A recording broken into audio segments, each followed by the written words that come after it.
Hi guys, welcome to Fitness for Transformation. In today's how-to video, we're going to learn how to perform plank jacks. Let's begin by getting into our starting position, which is a high plank.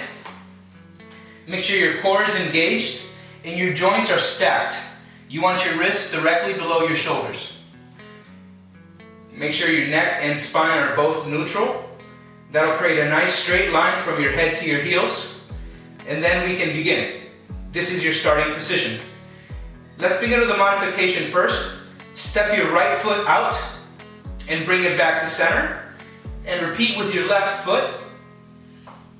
That is going to be 1 rep. Let's go ahead and do a couple of reps and see how they flow together.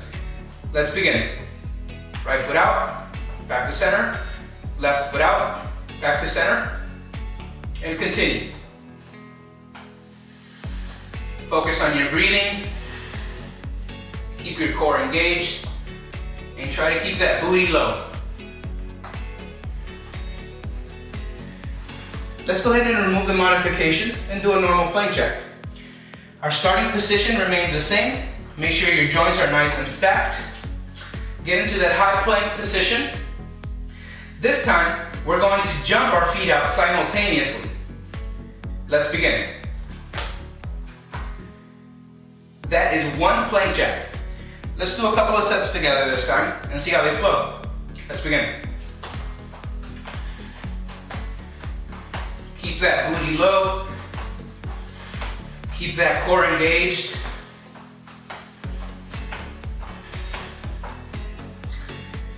And that is how you perform a plank jack. I hope that you enjoyed this video. If you did, make sure you give it a thumbs up. I post videos every week, Monday, Wednesdays, and Thursdays, and I hope to see you next week. Take care.